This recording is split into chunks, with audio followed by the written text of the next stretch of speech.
15th, a school beautification day. So you'll get some information on that.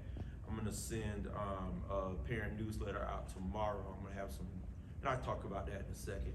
How you doing? Come on in. But we're gonna have a school beautification day on the 15th, which is a Saturday at 8, from 8 a.m. to 1. Lowe's is coming.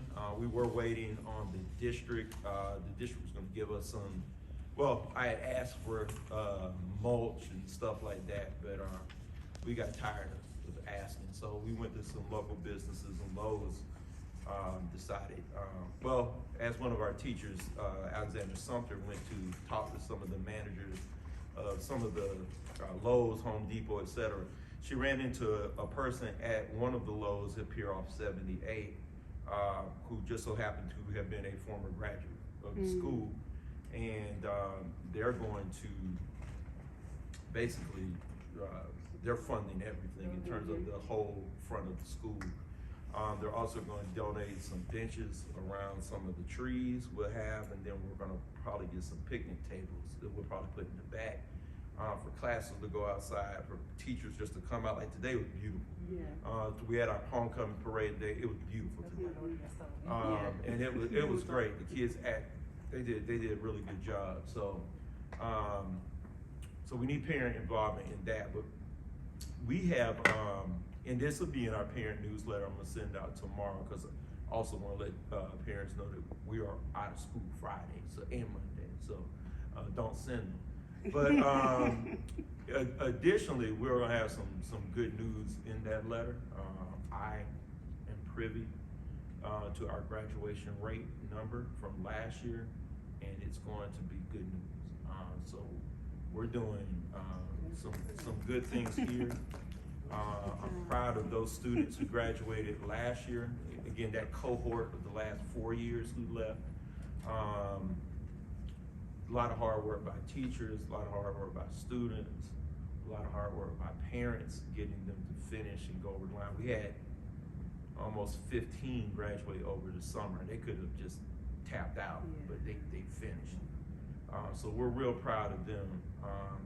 And it also helps us know the work that we have to do going forward. There's some data I'll share in there, some things that we really need to look at. We will be looking at, we are looking at now.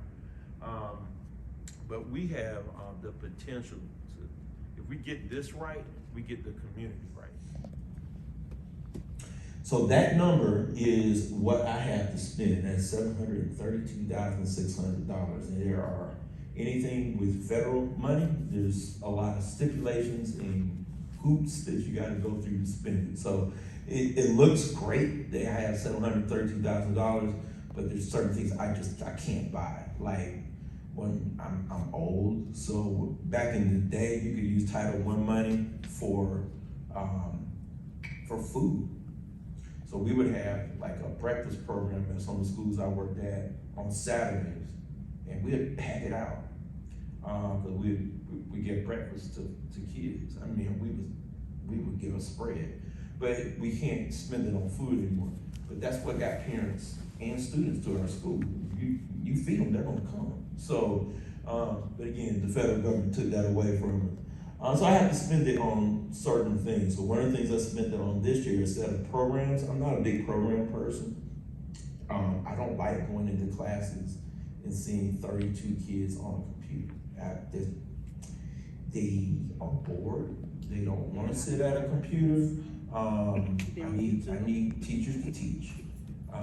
So I don't like spending money on programs. There are some programs we will buy, there are interventions, and I will explain that in a second. But I spend it on people. So this year I was able to hire 4. I had 2 last year, lost 1, but I hired 3 additional academic coaches. So what my coaches do is go in and support teachers. So they go in and observe, find out what the needs of our teachers are for math, science, social studies, and language arts, and try to strengthen their teaching ability. So that's what they do. They don't, they're not like little assistant principals, but their goal is to go and coach teachers to make them stronger. And they're doing an amazing job. I'm really happy with them. They give feedback on lesson plans. They try to show teachers how to be more engaging, modeling for teachers.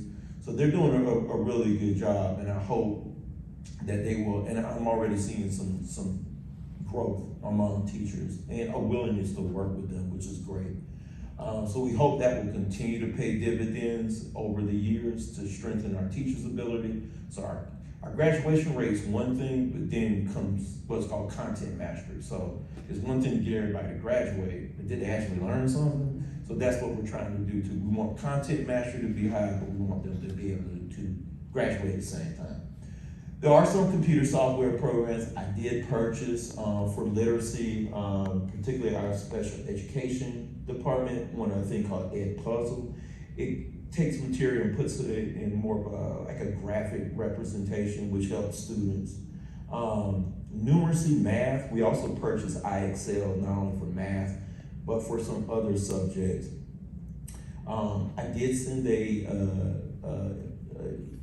in the parent, not the parent, but this teacher newsletter, which I send weekly, a reminder that iExcel is an intervention. It's not a curriculum. So iExcel is supposed to support students. It's not supposed to be, today we're going to work on iExcel, because everybody doesn't need to work on iExcel. So it's supposed to be an intervention. There should not be, and I'll put this in the teacher letter, there should not be a grade for iExcel, because that's not in our district standards or our state standards. iExcel is for support. So that's going to change. So I wanted to get that information out to teachers going forward. That shouldn't be in the grade book. So there's going to be some adjustments that are going to have to be made, because you're probably going to see it. If you got a student in math, particularly in 9th and 10th grade, you probably see iExcel sitting on it. So, yeah. So I don't know if I made everybody happy with that, but that's guidance from the district. And then for ESOL, we have a program called Lexia, which provides some of the English language support for our students, and it helps us just kind of monitor their growth over the year. There's a 1% set aside for parent and family engagement, and again, that's based on your input. So when you voted on that survey, the 3 top things that kind of popped up was resources for the Parent Resource Center, which we'll look at, parent workshops, and then enhancing student learning, ways we can get our students to learn more. So, and the parent workshops are kind of, when you select those, it says parent workshops, but it's kind of vague as to what kind of workshop. So I provided on that School and Family Compact a list of dates, and it's also kind of a calendar of some of our proposals for some of those workshops and what they would look like. And again, that can be revised, again, with parent input. So when we look at our data based on our EOC scores, when we do our comprehensive needs assessment, we look at our data and decide what do we need to work on. And that's a bunch of numbers, and in a nutshell, it just basically means content mastery. So our content mastery rate is low. So if you look, for instance, at that bottom line, and it's hard to see, but I'll read it out to you. So the number of students, for instance, in American literature that scored on the end of course test, that's kind of like the big test you take in 11th grade at the end of the year or at the end of the semester for American literature. So if you combine the number of students who are proficient and distinguished, that's roughly about 24%, about almost a quarter, not quite. So that means everybody else was developing or beginning. That means developing, you're not at grade level standard, okay? So again, like we're gonna celebrate when I release that information tomorrow about graduation rate, that's great, but we also wanna make sure our content mastery goes up. And again, it's not that, and that's one of the reasons why we did hire 4 academic coaches. It's not that teachers aren't teaching content, but are they teaching the standards that align to these tests at the end of the semester? Because everything, I was a former teacher for almost 20 years, something I like to teach wasn't necessarily in the state standards. So I might have spent 2 days teaching about the Incheon landing in the Korean War, because I really liked that, and my uncle was over there. but that doesn't necessarily mean it was on the standard. So kids learned that, but did they learn what was in the standards? So what we're really working on this year is aligning what we teach to a standard and to a learning target that we share with our students so they know what they're learning. So that's a big push this year. So that's a need. So looking at those needs at literacy, for instance, we want to improve literacy across the curriculum. There are some educational software programs we will use. Newsela is a good program. I like Newsela because you can take an article on a topic and it's the same topic, but you can differentiate it based on the student's learning level. So if I have kids who are reading at grade level, I can make that article at grade level. If I have students on a 7th grade reading level, same content, but I can make it simpler so they can enter the standard and be able to access it. So that's a program that I do like. Math, we're going to use data from MAP and IXL to learn our students' strengths and areas for improvement and implement specific strategies to assist each student. Again, IXL is a diagnostic, it's an intervention to help remediate some skills that students may not have. But the goal of using that program and using the MAP score is to then use that data, find out where the kids are, and incorporate our teaching strategies to get them to be on standard level, not to necessarily teach IXL. School climate, we want to work on attendance. Attendance is huge. We've made some strides, but we need to really work on the attendance. And it's for a variety of reasons. I was talking to a young man today. I said, well, you missed almost basically 2 periods of school and you missed a lot of first period. I'm like, what's going on? And having a conversation with him, he's basically watching his sister's child until his mom can get off work and come home, and then he'll leave and come to school. And as I mentioned to him, that's great, and it's noble you're doing that. So I hate that you have to have that burden at 14, 15 years old, but who's gonna take care of you when you don't have a high school diploma? Because, it's failed in multiple classes. So attendance is big. So we wanna, come up with some incentives that get students here. We are starting to implement a student of the week. And again, one of the things I sent out was, I don't necessarily want the student who has a 95, I want the one who really tried this week, who might even still be failing, but they tried hard this week. And we give them something to encourage that behavior. Because a lot of times they get overlooked. Like they tried, but nobody saw me trying, so why try? I'm still failing. So they give up. So kind of those quick incentives just to say, we see you continue doing what you're doing. Counseling advisements, we're gonna be ramping those up in October and November. All of our students use a program called Naviance, which gets them prepared for applications for college and things like that and career. But it also has a social emotional learning component in it too that we'll be working with our students on. We are lucky to still have communities in schools, which does an amazing job of getting resources to our families who are in need. And there's a caseload of students that our communities and schools director works with to encourage them to graduate and keep trying. And I'm not sure if you were aware, but there was a documentary made on, you can actually Google it, look on YouTube. Communities in School did a documentary last year about our director who was here, focusing on his work with our students, and particularly one of our students who graduated last year. They had a premiere, flew them over to Mr. Ray Washington, DC. Yes, sir. For the premiere and everything. But that was the work that was done here. They got schools all over the country, and they focused on the work that was done by Mr. Smith here at Stone High. Again, just improving our visibility and communication, making sure that we communicate frequently and often with our parents. So that's really a big endeavor. And again, when we look at graduation rate, like I said, we're going to celebrate that because again, that embargo will be lifted tomorrow morning at 10, and I'll make an announcement to everybody in the school. But specifically, we want to target, if you look at our data, and it's I'm not letting the cat out of the hat here. It's gonna be the same data.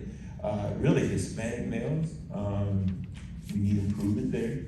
Our overall graduation rate for Black males, I gotta dig into those numbers, but it was on par. Look at Black students in general, it was on par with our overall graduation rate. But if you dig into the numbers, the male graduation rate might have been lower. So we'll keep looking at that, but our big rock to push is gonna be our English language learners and our students with disabilities. That's our big one. We have not done a good enough job of meeting the needs of our students with disability. That has to be a focus and a priority at our school.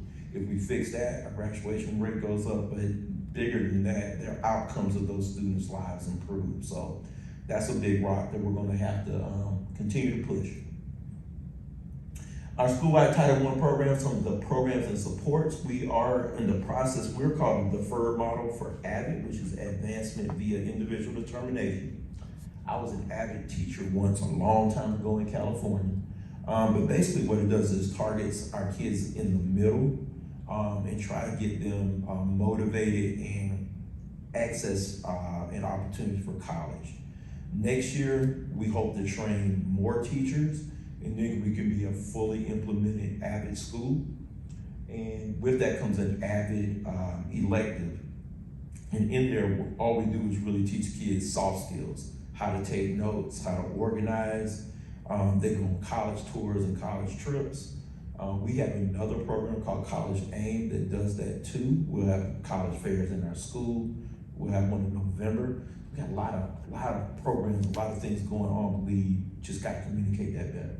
But AVID will help with, and then there's some school-wide strategies for writing, inquiry or thinking, collaboration, how to get kids working together. Because there's a lot of data that shows that moves student achievement, how to organize the material, and also reading strategies. So we'll be focusing this year really on the organization and the collaboration piece.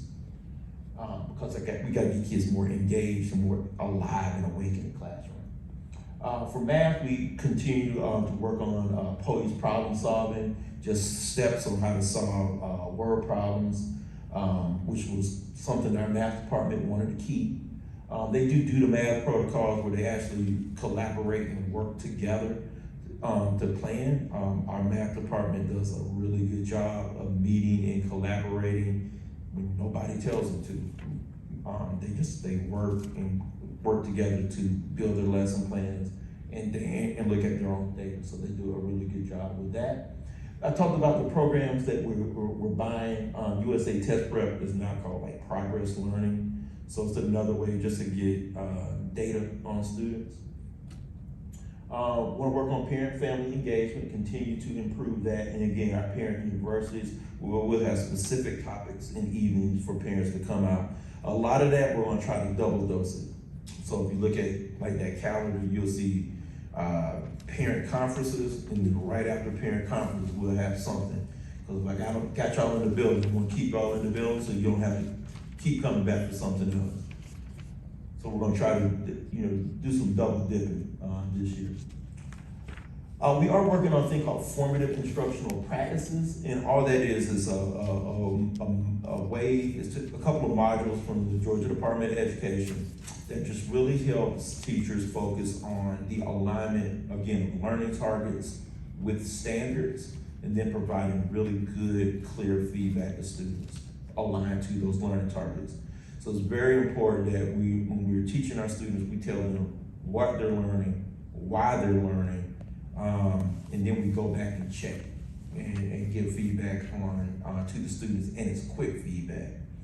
If it's 2-3 weeks later, it's pointless, but it's quick feedback to students on what they're doing and how successful they are and what they can do to be more successful. So we'll be working on that as a school.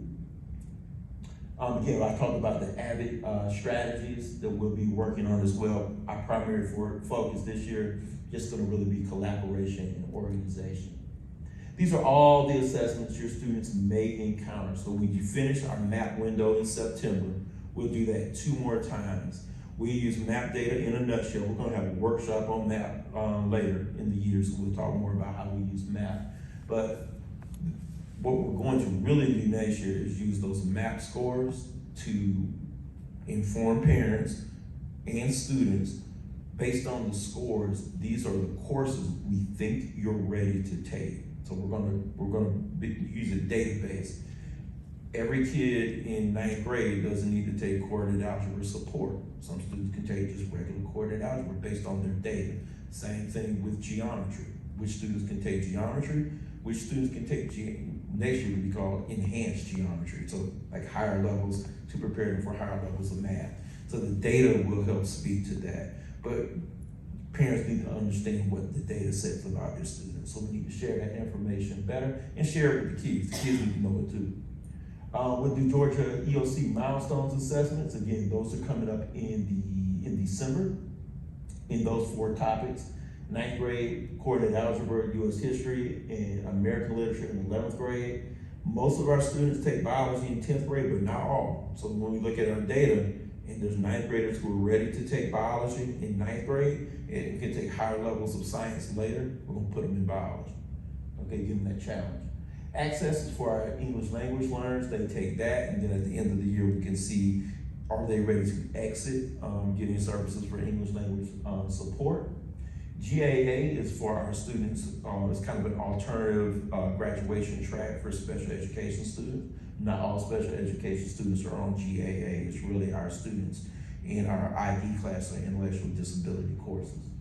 PSAT, we will have a PSAT day October the 12th next week. So all of our 10th grade students get the PSAT for free.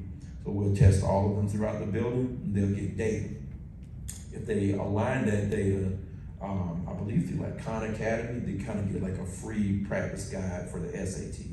So it's to get them to look at what the SAT will look like as they start to prepare for taking the SAT and for college entries in 11th and 12th grade. COGAT is for our students who took the MAP test and scored a certain score. They can qualify potentially for gifted services. So again, those students will take what's called the COGAT test. And we have advanced placement exams. We now have advanced placement in 9th grade for human geography, world history in 10th grade. And last year, we beat the state, the national, and the global pass rate for our our world history AP exams. So our kids did really good in that. We didn't have as many kids in there last year as we think we could have. This year we have almost 30. So we hope to continue to grow our advanced placement programs, because again, if they get a 3, 4, or 5 on that test, they get college credit. So they'll be doing those. And again, you can see all of their test performance in Infinite Campus. So if you go into your parent portal, you'll see something called SLDS, which is statewide longitudinal data system. It has their history of taking exams in the state of Georgia. Again, what is parent and family engagement? Ongoing process increases active participation, communication, and collaboration between our parents, schools, and communities. The goal of educating the whole child to ensure student achievement and success. Our school must ensure that strong staff strategies are in place to build capacity to involve parents, stakeholders, and effective partnership, and to share and support high student academic achievement. The purpose is to, again, establish the district and school's expectation for family engagement and describe how the district and school will implement a number of specific parent and family engagement activities which you have access to. One of the ways in which we distribute that information is through our school website. So we are required to post notifications. We do our Principals Advisory Council. We upload all of that stuff. So a lot of the things that we're doing here, those documents will be placed on the school website. So you'll be able to have access to that anytime you need it. Our job this year is sending things out via school messenger. Last year, I relied a lot on that man back there to send that stuff out. This year, I'm sending a bunch of it out. Now I figured it out. I know how to use it. So we try to keep you informed of everything that's going on and opportunities that you can have like I said, the volunteering thing, we'll try to send all those things out when we get it from the district. Parent newsletter, I try to update that a couple of, at least every 2 weeks or so you'll be getting one tomorrow. Once that embargo lifts, because I definitely want to celebrate our graduation rate. And then, Canvas is another way in which we share information. A lot of our teachers took advantage today. We had a Canvas support personnel from the district come in and really work with our teachers on Canvas. Our teachers want to use the platform. What happens a lot of times is we will get a platform and then we'll lose the platform, the district will switch to another one. So then the teachers have to relearn another platform. It's a lot. So they're learning how to use Canvas. You should have received today a bunch of notifications. So I'm gonna re-emphasize that again. I'll send something out tomorrow, just check your emails. You should have received some invitations from homeroom teachers about Canvas. And then we'll also encourage teachers just to send personal invites to their Canvas sites. And one of the things we'll do in one of those activities is just really work with our parents on how to get the most bang for our buck out of Canvas and Infinite Campus. So we'll have a night in which we do that. So you have a copy of the School Family Compact. It's to form an agreement that parents, students, and teachers develop together. It explains how parents and teachers work together to ensure all students receive the individual support they need to reach and exceed grade level academic standards. So a lot of that comes from the Title I survey data that you provided. We take that information and then kind of put it together for this Student and Family Compact. So again, that's going to be distributed here. So you got a copy of that. Again, it'll be uploaded in our website. And again, we'll send that out to the parents via School Messenger as well. We'll keep hard copies in the front office in the kiosk. There's a parent right to know letter. So under the ESSA Act, parents have a right to request professional qualifications of their children's teachers or paraprofessionals. The parent right to know letter will be made available through various methods, Infinite Campus email, flyer, and school website. The purpose of the letter is to inform you of the right to ask for the following information about your children's classroom teachers or paraprofessionals at the school. So basically, we have to inform you if a teacher is teaching a course and they're not certified, like if it's a long-term sub or something like that.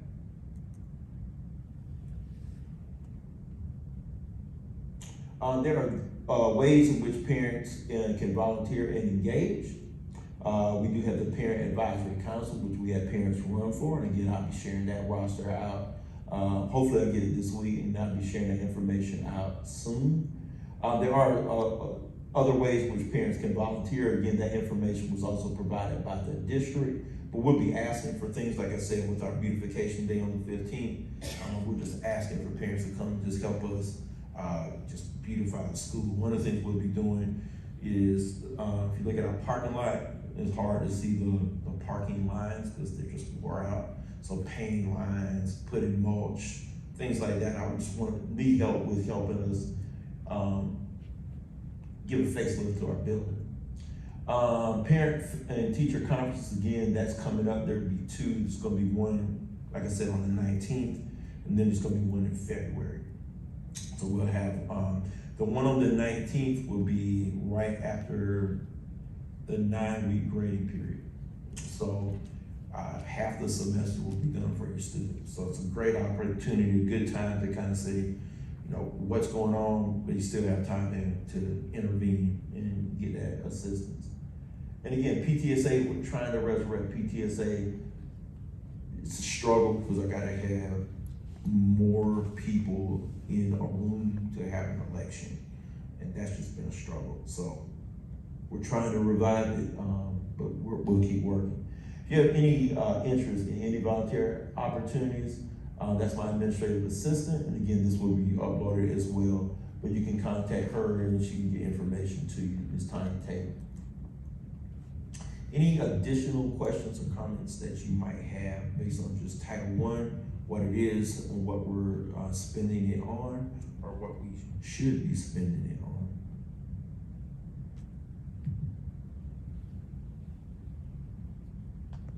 And I did promise we would go on our field trip. This is not about that. Mhm. I was speaking with, my man here. Okay. Before you came in, cause I was hoping we were gonna have that PJ meeting, but I was telling him that I had spoken with a coach at, another district school. And so I was gonna suggest to you, because he said that his principal cannot get the parents to join the PTA either. So what he did was ask the coaches to do it, like, they tend to respond better with the coaches. So I said, that's a great idea. That's a So good idea. maybe we can have the Yeah. coaches to ask But, the parents. yeah. I believe because my daughter she plays softball right now and they have a game, so Yeah, they'll be coming here.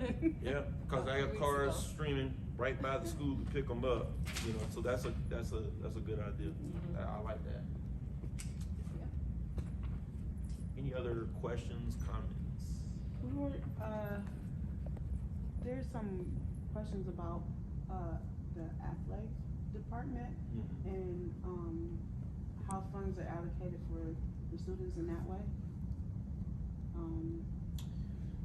We get a pot of money from the district. It's not a big budget, but there's a pot of money from the district that we do get to spend on athletics. I'm not sure the rotation, but different sports will get like uniforms that the district will kind of provide at different intervals. So you'll get, new helmets or new basketball jerseys, things like that. That kind of rotates. A lot of money for athletics. To be honest, at really powerhouse athletic schools is done through booster clubs. And we don't have. We've had one here before. It's no longer here. I think that booster club might have had some governance issues. And that's always an issue with booster clubs, because when you start, when money's involved, money can be funny. So that can be an issue. So that's kind of how a lot of our things get funded.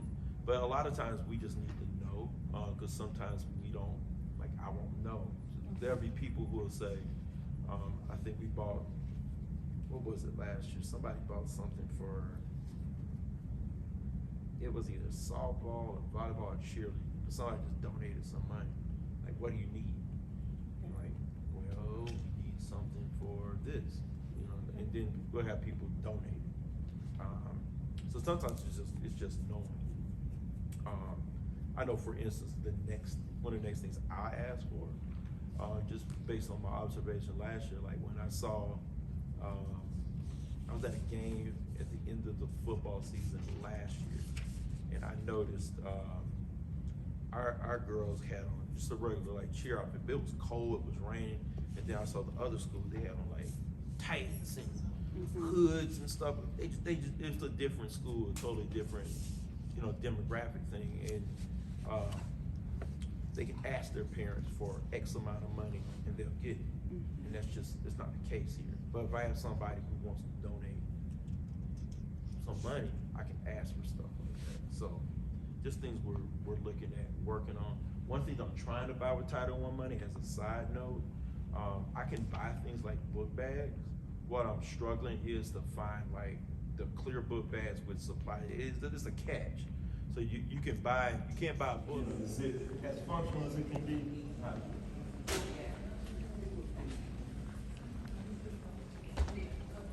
My parents center is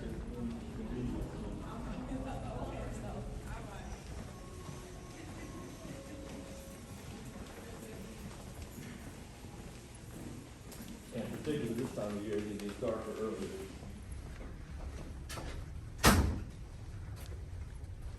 So, again, this is one of those things that just kind of is a time capsule. So it was here, and then the pandemic hit, and then everything just kind of froze in time. So last year we couldn't even open up the school until like almost second semester. So a lot of stuff just didn't get updated. I did have a parent liaison last year, so he did, update some things. So you'll see like flyers here and stuff like that, just information for parents that they can grab and go. But again, you need to know what's here and what's available. So we have to articulate that to you. But we also need to know like what to buy. Like do you want things like stuff I can check out or things I can grab and go to help me with my child? Or do you need something more tangible? Do you need, hey, I don't have internet access at my house. I need access to some computers so I can apply for, whatever. It's a parent resource center. So we do have a couple of computers here. We need a printer, a better printer, so you can print documents as well. So that's one thing I wanted to buy and put in here, but I do want some feedback. Again, there's just books like that up there, but I just really need to know what you need. What are the hours? Is this It's like- not, right now, we were thinking like 9 to 11, but we can play with that. And if I get a parent liaison, cause one left, if I hire another one, it will change, cause they'll be here all day. Okay. So the hours will expand. Okay. Right now, it would just be like somebody coming and if a parent lets them know I wanna come in, and then somebody coming and opening up the door and greeting them, showing them where it is, giving them access. Is this part gonna be in the newsletter for this week? Yeah, we actually have I kinda shot a video asking for some feedback on what to put in it, and Mr. Ryder shared to me, we'll Okay. include it with a link. But, yeah, we just need to know what to get, cause I don't wanna it's a couple of $1,000 I can spend, it's not a ton, but I can buy something that can help you. Well, I mean, I know that there are a lot of resources for the students on like college, like Next Step, but Mhm. there's not a lot for parents. So if that could be something that's made available to the parents to help, prepare our students or our kids for college. Okay, so things for parents to have that prepare them to prepare their students. Well, yeah. Yes. Don't know. Yeah. Some parents is Like the first students financial that's aid. graduating, Yeah. and they don't Yeah. know the Scholarships, cause scholarships, they literally we should be looking Yeah. for them. How come, where do I And the look? information Where is do we look? given to the child, but Yeah. the child doesn't understand the impact. Where do I look? When should I start looking Right. for Eighth grade. scholarships? When should I start looking for colleges? Do I wait Yes. till second semester of 11th grade or, yeah. Or last year, And she SAT started will when be the now lady on came. the- My mind's like yours. Last year, they had a good source here, I think the parent liaison, they got it. Mm-hmm. I have it at home, but she was excellent, that's what she was talking about, when to prepare and. Probably was a little all that. Mm-hmm. It was. Yeah. And we'll try to add that. I did talk to my counseling department, like they'll send things like scholarship opportunities and just I think it's college like fairs, but Yeah. I'll include that. I'm gonna build like a counseling corner in the newsletter, just put that stuff up there. Not even just college, but,